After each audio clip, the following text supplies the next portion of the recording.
വിശുദ്ധ പുരുഷന്റെ ഇടയാളത്താൽ ഞങ്ങളുടെ ശത്രുക്കളിൽ നിന്ന് ഞങ്ങളെ രക്ഷിക്കണമേ. ഞങ്ങളുടെ തമ്പുരാനെ, പിതാവിന്റെയും പുത്രന്റെയും പരിശുദ്ധാത്മാവിന്റെയും നാമത്തിൽ ആമേൻ. എസെക്കിയേൽ 46 അധ്യായം ആരാധനയിലെ ക്രമവും നീതിയും രാജാവിന്റെ ഉത്തരവാദിത്വവും ജനങ്ങളുടെ ആരാധന പങ്കാളിത്തവും വ്യക്തമാക്കുന്നു. ജനം ശാബത്തിലും അമാവാസിയിലും പടിപ്പുരവാതിൽക്കൽ കർത്താവിന്റെ സന്നിധിയിൽ ആരാധന നടത്തണം. എസെക്കിയേൽ 46 അധ്യായം 3 തിരുവചനം.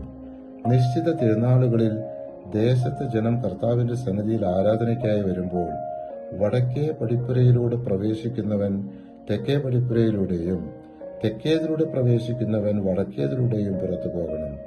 താൻ പ്രവേശിച്ച പടിപ്പുരയിലൂടെ തിരികെ പോകാതെ അതിനെതിരെയുള്ളതിലൂടെ വേണം പുറത്തു പോകാൻ. എസെക്കിയേൽ 46 അധ്യായം 9 തിരുവചനം.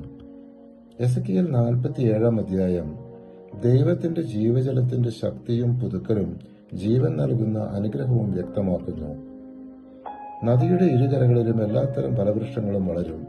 അവയുടെ ഇലകൾ വാടിക്കൊഴിയുകയോ അവ ബലം തരാതിരിക്കുകയോ ഇല്ല. അവയ്ക്ക് വേണ്ട ജലം വിശുദ്ധ സ്ഥലത്ത് നിന്ന് ഒഴുകുന്നതുകൊണ്ട് മാസം തോറും പുത്തൻ ഫലം പുറപ്പെടുവിക്കും. അവയുടെ ബലം ഭക്ഷണത്തിനും ഇലകൾ രോഗശമനത്തിനും ഉപകരിക്കുന്നു. എസെക്കിയേൽ 47 അധ്യായം 12 തിരുവചനം.